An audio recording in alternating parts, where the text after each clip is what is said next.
My parents gave my brother so much attention that they even neglected me on my wedding day. That was my final straw. About 10 months ago, I married my boyfriend of 5 years and finally got my Disney wedding. Well, kinda, because everyone attended except my younger brother, Derek, 25, and my parents. But the worst part, their absence wasn't even that surprising. For context, Derek was the epitome of a golden child. In fact, scratch that. He was a golden nugget who could do no wrong, ever. From the moment he could move outside of our mom's womb, he commanded attention everywhere. He won every academic competition in elementary school. In high school, he was student council president, graduated top of his class, and was crowned homecoming king. While athletic and conventionally handsome, he pursued theater in college before focusing on his marketing degree. I still remember the extravagant celebration my parents threw for his first acting role in a regional commercial. They invited literally everyone they know, every friend, every relative, and each person was served with extremely expensive champagne and catered food. The professional headshot they hung above our fireplace is still there today. My mom dusts it every morning, and when, that same year, I earned an honors nursing degree after years of rigorous study, I obviously expected my parents to not care that much. Like, maybe they'd just hug me and move on or say, good job, but instead they just nodded and returned to planning Derek's next audition. Fast forward a few years, and Derek's 28, a VP at a marketing company, and a corner office and company car. I know all this because my parents never failed to mention it at every family gathering. Meanwhile, I work as a registered nurse at a respectable hospital. I've saved lives and comforted people through their darkest moments. I've had old people thank me for not letting them die alone, but I guess it's not the kind of job my parents brag about. Sometimes I think back to childhood. My dad always pinched the extra fat on my arms and legs, enrolled me into fat camp, and constantly put me on the most extreme diet plans. And as if that wasn't bad enough, he'd always remind me that Derek never struggles with his weight, or you could look as good as you brother if you just tried harder. Luckily, by high school, I mastered the art of pretending these comments didn't hurt. But over time, with very expensive therapy, I've accepted these differences. What choice did I have? For years, I tried earning my parents' approval, taking classes they suggested, joining clubs they picked, even briefly attempting theater, a failure Derek never lets me forget. But nothing was ever enough. By my late 20s, I stopped trying to impress them. I focused on building my own life, advancing in my career on my own terms, forming relationships with people who valued me for who I am. Honestly, things got better after that. Knowing my parents were obsessed with appearances,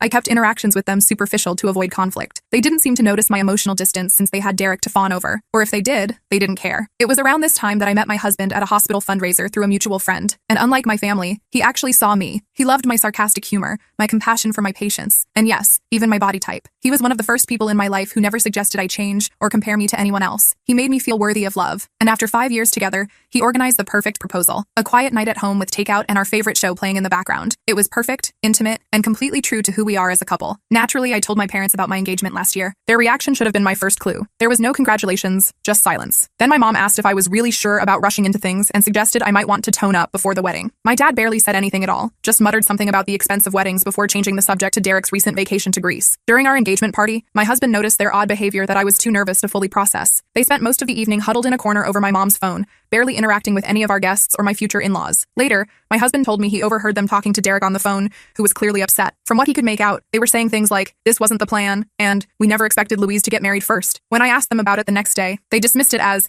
just catching Derek up on family news. There were small red flags throughout the wedding planning process. My mom had already created multiple wedding Pinterest boards for Derek, who wasn't even engaged yet, and showed zero interest in helping me choose a venue or dress. When I found my dress, a simple but elegant A-line gown that made me feel beautiful, my mom just commented that it was practical and appropriate for your figure. I ended up planning most of the wedding with my mother-in-law, who treated me like the daughter she never had. She helped me pick flowers, taste cakes, and even held my hand when I had a stress-induced breakdown 2 weeks before the ceremony. Before sending out both electronic and paper wedding invitations, I carefully reviewed the guest list with my husband to make sure no one was overlooked. I'm certain my parents received theirs. The Evites had read receipts, and I personally addressed their paper invitation. When I realized they hadn't RSVP'd, I called, texted, and emailed them multiple times. My messages were either ignored or met with vague answers about being very busy and needing to check their schedules. Each time I brought up the wedding directly, they would change the subject or suddenly remember an urgent errand. I couldn't waste energy worrying about it with all the wedding preparations. My in-laws were incredibly supportive, helping with everything from seating charts to floral arrangements. Even at the beautiful bridal shower hosted by my husband's sister, nobody mentioned the glaringly obvious absence of my own family. I could see the pity in their eyes, though, and that almost hurt worse than my parents' indifference. The wedding day itself was beautiful, even without my parents there. We had a morning ceremony in a botanical garden followed by a relaxed afternoon reception. Everyone said we looked so happy and in love, but there were moments when their absence felt like physical pain, seeing the empty front row seats, or during the father-daughter dance I couldn't have. My father-in-law graciously stepped in, but as kind as the gesture was, it only highlighted what I was missing. That night in our hotel room,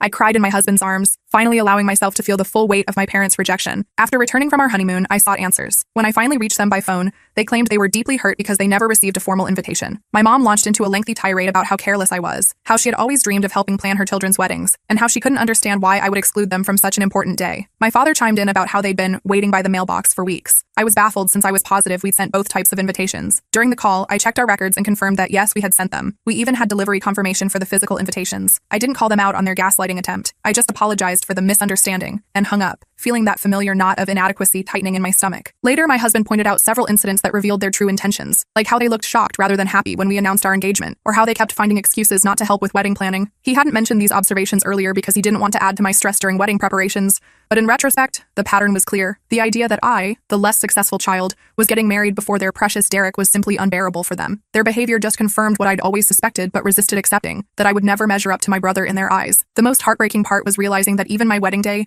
which should have been a celebration of love and new beginnings, became yet another battleground in their endless campaign to maintain their perfect family image with Derek at its center. Recently, I heard from relatives that Derek got engaged to someone he's been dating for about a year. In family group chats that I'm not part of, my parents are openly expressing their excitement about planning an elaborate wedding for him. They're already bragging about booking high-end venues and designer suits, and my mom is taking Derek to private fittings at exclusive shops. All the mother-child bonding time I was never permitted to have. My aunt mentioned they've reserved the most expensive hotel ballroom in the city and are flying in a celebrity chef to cater the reception. Interestingly, a significant number of our extended family are now refusing to attend Derek's engagement party and wedding. Apparently, my parents' actions at my wedding became quite the topic of conversation among the family. Several cousins reached out to me directly, expressing their disgust at how I was treated. When relatives ask me why my parents didn't attend my wedding, I simply tell them what I believe is the truth. They couldn't handle me getting married before their golden child. I present the facts as I see them, without embellishment. A few days ago, my parents contacted me accusing me of deliberately trying to ruin Derek's wedding. According to them, relatives they've spoken to are making excuses to avoid attending any of his wedding events. My cousin, whom Derek complained to, told him people are reluctant to come because they've heard how my parents treated me. My parents claim I'm spreading vicious lies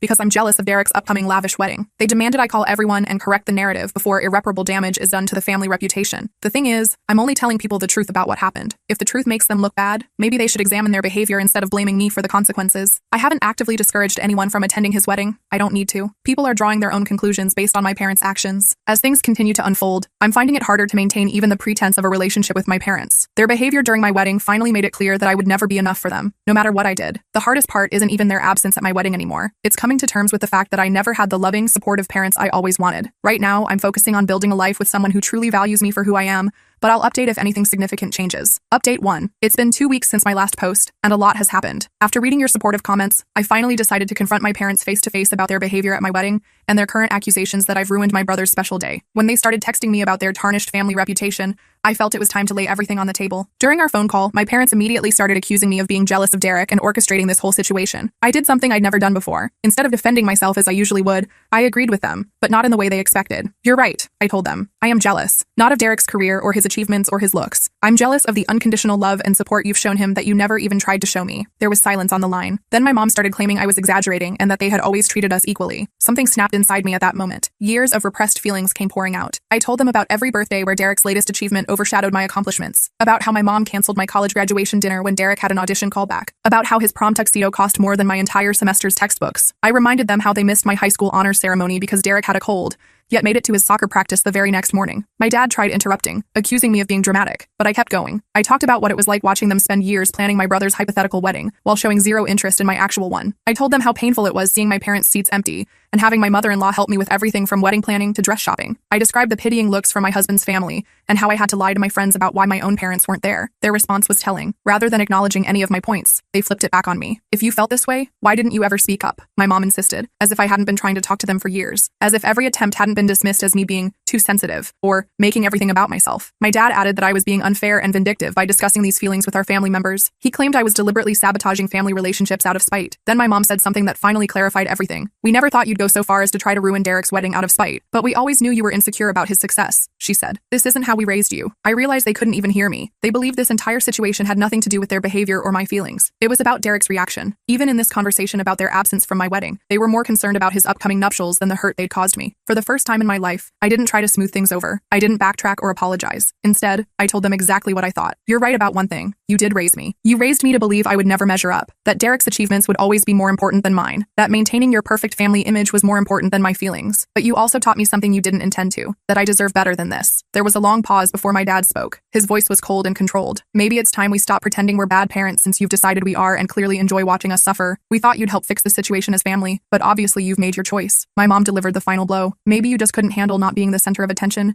even though we always tried to treat you both fairly. That's not our fault, Louise. You chose to play the victim. I didn't argue. What would be the point? They had just confirmed everything I'd been saying. They couldn't acknowledge their role in any of this, even in this final conversation. I simply said goodbye and hung up. After the call, I felt surprisingly relieved. There were tears, sure, but they weren't the desperate, heartbreaking ones I remember from my younger years. They were liberating tears. For the first time, I had said everything I needed to say without holding back or feeling guilty about my feelings. Later, my husband found me watching the sunset from our balcony. He sat beside me and took my hand without saying anything. They're never going to change, are they? I asked him after a while. No, he said, squeezing my hand. But you have, and that's what matters. He's right. I have changed. The girl who desperately tried to earn her parents' approval is gone. The woman who emerged from that final conversation doesn't need their validation anymore. It hurts to accept that my parents will never be the people I need them to be, but it hurts less than holding on to hope that they'll change. For the first time, I genuinely don't care what happens with my brother's wedding or the family drama. I've said my piece, and they can deal with whatever comes. The strangest part? I feel like a weight I've carried my entire life has finally been lifted. It's not the happy ending I wanted with my parents, but maybe it's the one I needed. The freedom to stop chasing love that should have been unconditional. Update 2. It's been 3 days since my confrontation with my parents, and things have taken an unexpected turn. Derek decided to insert himself into the drama, but his strategy backfired spectacularly. Yesterday morning, my brother sent me a carefully crafted message. Over the years, he's developed this condescending tone,